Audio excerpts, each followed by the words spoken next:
दोस्तों, मैं हूँ आरजे खुशी। इस कहानी में आगे क्या हुआ, आइए जानते हैं। दिव्या बिल्कुल गुस्से में थी। श्रेया वहां से निकलने ही वाली थी कि दिव्या ने उसे कंधे से पकड़ा और सीधे जमीन पर गिरा दिया। क्या तुमने खुद को नहीं देखा है? हमने अच्छे से इतने लंबे समय तक तुम्हारी देखभाल की है। तुम्हारी हिम्मत कैसे हुई मुझसे जुबान लड़ाने की? हमने तुम्हें तुम्हारी उस पागल माँ के साथ सड़कों पर मरने से बचाया। तो क्या हुआ अगर मैंने तुम्हें मारा? श्रेया की गर्दन पर निशान दिव्या को साफ साफ दिखाई दिए।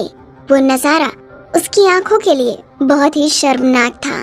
दिव्या ने किसी पागल इंसान की तरह कहा, ठीक है श्रेया, मुझे पता था कि तुम्हारे इरादे हमारे परिवार के लिए बुरे ही हैं। तुम भी बिल्कुल अपनी माँ की तरह हो, बस लोगों को बहकाना आता है, सीड्यूस करना आता है। अगर तुम किसी को बहकाना चाहती हो तो कहीं और जाओ, हमारे घर में खुद को शर्मिंदा मत करो। ओबेरॉय खानदान के होने वाले मालिक हैं राहुल ओबेरॉय। क्या तुम्हें लगता है कि तुम्हारे जैसी वेश्या उनके लिए बहुत अच्छी पसंद है? वो तुम जैसी लड़की पे एक नजर तक नहीं डालेंगे। दिव्या के थप्पड़ ने श्रेया को बिल्कुल भी दुखी नहीं किया। हालांकि ये छोटी सी बात उसके दिल को चीरने के लिए काफी थी। इतना होने के बावजूद श्रेया हंसने लगी। उसने अपने कपड़े अपने कंधों को ढकने के लिए ऊपर की ओर खींचे और ऐसे दिखाते हुए जैसे उसे कोई फर्क नहीं पड़ा, वो बोली, अगर आपको लगता है कि मैं उसके लिए अच्छी नहीं हूँ और इतना ही नहीं कि वो मुझे देखेगा तक नहीं, तो आपको इतनी परेशानी क्यों हो रही है? दिव्या ने बाहर से कुछ शोर सुना। राहुल और रिया कुछ बात कर रहे थे। उनकी बातचीत और हंसी ने उन्हें थोड़ा परेशान कर दिया। पकड़े जाने के डर से दिव्या ने अपनी आवाज धीमी की और श्रेया के पास गई। उसने धमकी देते हुए कहा, अपनी चाल चलना बंद करो, समझी ना? उसने थोड़ी देर के लिए सोचा और फिर बोली, चोपड़ा परिवार के लोग बाद में आ रहे हैं अपने दूसरे बेटे राघव के साथ। ये मत सोचो कि मुझे तुम्हारी चिंता नहीं है, मैं तुम्हें बाद में उससे मिलने दूंगी। चोपड़ा परिवार की अच्छी रेपुटेशन है, अच्छा बैकग्राउंड है। अगर तुम उनके परिवार में शादी करती हो तो तुम्हारी किस्मत बदल जाएगी, सारी जिंदगी आराम से रहोगी। श्रेया की आंखें खुली की खुली रह गईं। बेशक वो जानती थी कि चोपड़ा परिवार का दूसरा बेटा कौन था। तो तुम चाहते हो कि मैं उस मंदबुद्धि पागल से शादी करूं? और उन्होंने ये दावा किया कि वो उसके लिए चिंता करती हैं। श्रेया ने विरोध किया, क्या तुम नहीं करना चाहती? अगर तुम्हें इतनी ही पड़ी है तो उससे खुद शादी कर लो। मैं कठपुतली नहीं हूँ जो तुम्हारे इशारों पे नाचूं, जिसे तुम अपनी बातों में बहला फुसला लोगी। श्रेया ने झटके से दरवाजा खोल दिया। ये देखकर दिव्या ने उसे अपनी पूरी ताकत के साथ उसे वापस पकड़ लिया। श्रेया बिना कुछ सोचे समझे घूमी और दिव्या को एक तरफ धकेल दिया। जमीन पर गिरते ही दिव्या ने गुस्से में कहा, श्रेया, अगर तुमने यहाँ से जाने की हिम्मत की तो मैं ये पूरे यकीन के साथ कह सकती हूँ कि तुम्हारे पिता तुम्हारी माँ की राख को इस घर के बाहर फेंक देंगे। श्रेया परेशान होकर तेजी से वहां से भाग गई। दूसरी तरफ उधर कबीर कपूर को जल्दी ही कपूर फैमिली के बंगले पर वापस बुलाया गया। स्वाभाविक रूप से इस घटना के बारे में कबीर के दादा मिस्टर अशोक कपूर को बताया गया, जो परिवार के मुखिया भी थे। कबीर अपनी बात पर टिका रहा। उसने अपने दादाजी की तरफ देखा और उनसे पहले बोला, दादाजी, मॉम को सिचुएशन के बारे में बिल्कुल भी नहीं पता है। वो नहीं समझ पा रही। वो लड़की और मैं एक साथ अपनी मर्जी से नहीं सोए थे। वो सिर्फ एक दुर्घटना थी। कबीर, तुम इतनी जिद्दी क्यों हो? इसके बारे में सोचो। क्या उससे शादी करना तुम्हारे लिए सच में इतना मुश्किल होगा कि तुम सहन नहीं कर पाओ? तुम पहले ही उसके साथ सब कुछ कर चुके हो। क्या तुम्हें उस एहसास की जरा भी याद नहीं आती? हरगिज नहीं, कबीर ने जवाब दिया। कबीर, मैं तुमसे बहुत निराश हूँ। शांत और कठोर अशोक ने तीखी नजरों से कबीर की तरफ देखा। कबीर ने अपनी माँ को एक नजर देखा जो उसके पीछे खड़ी थी। उनके चेहरे पे जो एक्सप्रेशन थे वो कह रहे थे कि वो जानती हैं कि वो ठीक कर रही हैं। हमारे परिवार ने जो भी किया है उसकी जिम्मेदारी हम जरूर लेंगे। इसके अलावा वो सिर्फ तुम्हारी खुशहाल शादीशुदा जिंदगी के लिए ही जरूरी नहीं है, वो तुम्हारी बीमारी को ठीक करने की चाबी भी है। थोड़ा लॉजिकल होके सोचो, चाहे कोई भी बात हो। ये तो सच है कि तुम उस लड़की के साथ सोए थे, तुम बस उसका फायदा उठा के फिर सब कुछ भूल नहीं सकते। अशोक ने कहा। कबीर अपने दादाजी की तरफ देखा और बोला, लेकिन दादाजी, मैं उस लड़की को जानता तक नहीं, मैं यूं ही उससे शादी कैसे कर सकता हूँ?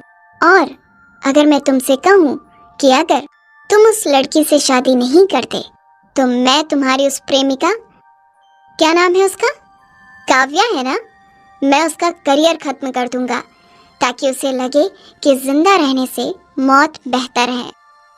अशोक की आंखें कबीर की तरह ही थीं। जब उसने ये धमकी दी उसकी नजरें शांत थीं, लेकिन उसकी आंखों में कोई दया नहीं थी, जरा भी नहीं।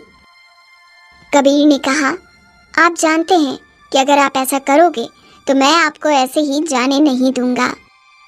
मिस्टर अशोक ने कहा, मुझे पता है कि तुम्हारे बहुत पंख निकल आए हैं और मैं अब तुम्हें कंट्रोल में नहीं रख सकता। तुम तीनों एक एक करके मेरे कंट्रोल से बाहर हो गए हो।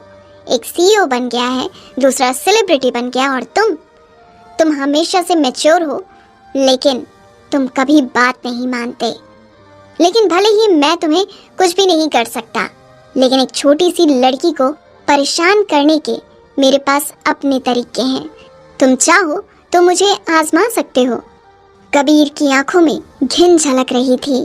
उसकी आंखें काली और चमकदार हो गई। दूसरी तरफ श्रेया कुछ ही दूर भागकर पहुंची थी कि उसने अपने सामने कई कारों की तेज आवाज सुनी। वो सिंघानिया परिवार के लोग थे। श्रेया भागना चाहती थी, सब कुछ छोड़ देना चाहती थी, लेकिन ये साफ था कि उसका परिवार इस मामले को बहुत ही सीरियसली ले रहा था। लगभग सभी लोग उसको ढूंढने में लग गए और जल्दी ही उन्होंने श्रेया को चारों तरफ से घेर लिया।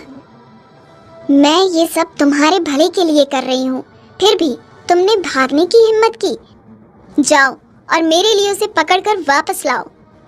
श्रेया ने अपनी सौतेली माँ को देखा। उसने बड़ी मुश्किल से खुद को उस औरत को थप्पड़ मारने से रोका। हालांकि वो आखिरकार अकेली थी और इन लोगों पर हावी नहीं हो सकी, जो कि उसके मुकाबले बहुत ज्यादा थे।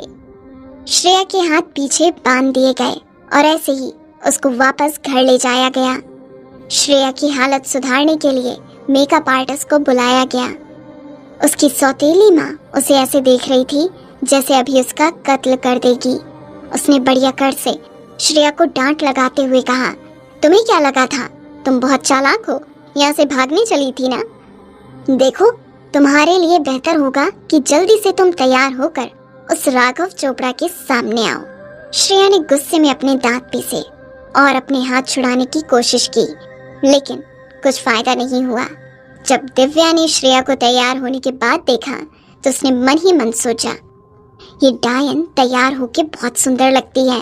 इसका ये भोला सा चेहरा किसी भी आदमी को इसके बारे में सोचते रहने पे मजबूर कर दे। उसने मन ही मन सोचा कि इसकी शादी किसी भी हाल में चोपड़ा खानदान में हो जानी चाहिए, वरना ये हमेशा राहुल के आसपास रहेगी। और अगर गलती से भी राहुल को इससे प्यार हो गया तो कहीं वो रिया की जगह इससे शादी ना कर ले। बाहर किसी ने राघव के आने की बात की। दिव्या के कहने पर श्रेया को तुरंत खोल दिया गया और उसे आगे धकेला गया। दरवाजे के पीछे से श्रेया चोपड़ा परिवार की सारी बातें साफ सुन पा रही थी। हम सब जानते हैं कि आपकी तीसरी बेटी एक नाजायज औलाद है। वो हमारे बेटे राघव के बिल्कुल भी लायक नहीं है, लेकिन हमें उसकी फोटोज काफ़ी पसंद आई। हमारी फैमिली में शादी करने के बाद जब वो हमारे वंश को आगे बढ़ाने में मदद करेगी, उसको भविष्य में बहुत फायदा होगा। बच्चा पैदा करना, श्रेया ने नाक सिकोड़ते हुए मन ही मन सोचा। क्या उसको बस एक बच्चा पैदा करने की मशीन के तौर पर देखा जा रहा है? श्रेया ने वहां एक छोटी हाइट के इंसान को देखा। उसकी हाइट लगभग 5 फुट की थी। वो हिले जा रहा था, अपना सिर इधर से उधर घुमाकर कभी कमरे को कभी छत को देख रहा था। एक गंदे बच्चे की तरह वो अपनी उंगलियां चबा रहा था। दिव्या ने मुस्कुराते हुए श्रेया को देखा और बोली, देख रही हो श्रेया, ये तुम्हारा होने वाला पति है। तुम्हारी जिंदगी के खूबसूरत दिन बहुत जल्द ही आने वाले हैं। ऑफ कोर्स श्रेया को साफ दिख रहा था कि वो उसका मजाक उड़ा रही है। उसकी आवाज में अकड़ थी। अचानक ही राघव को पागलपन का दौरा आया। वो जोर जोर से रोने लगा और अपनी साइड में बैठे हुए लोगों पर कूद पड़ा। वहां मौजूद सभी लोग हैरान परेशान हो गए। दोनों परिवारों के लोगों ने उस पागल को सभी तरफ से घेर लिया। दिव्या हक्की बक्की रह गई। जिस तरीके से उस पागल ने ये हरकतें की और जैसा वो दिख रहा था, वो उसे इतना घिनौना लगा कि उसे लगभग उल्टी ही होने वाली थी। लेकिन शुक्र है भगवान का कि इस पागल से शादी अदिति को नहीं बल्कि अब श्रेया को करनी थी, वरना तो दिव्या गुस्से से मर ही जाती। फिर उसने पीछे मुड़ के देखा तो उसके आसपास कोई नहीं था। श्रेया, कहाँ गई ये लड़की? उसके पीछे जाओ, उसको पकड़ कर लाओ। दिव्या की आंखों में अब घिन की जगह गुस्सा था। उसकी शक्ल पर गुस्सा साफ दिख रहा था। श्रेया नहीं जानती थी कि कैसे, लेकिन वो वहां से भाग आई थी। वो बस इतना जानती थी कि वो अब फाइनली अकेले थी। उसके फेफड़े दौड़ दौड़ कर फटने वाले थे। लेकिन ठीक उसी वक्त उसने एक कार को यूं ही रोड के साइड में खड़े देखा। श्रेया का सिर घूमना बंद हो गया। कार के शीशे के पीछे उसको कबीर कपूर की घटिया शक्ल दिखी। दोस्तों, मैं हूँ आरजे खुशी और आप सुन रहे हो श्रेया और कबीर की कहानी। इस कहानी में आगे क्या हुआ जानने के लिए सुनते रहिए मुझे।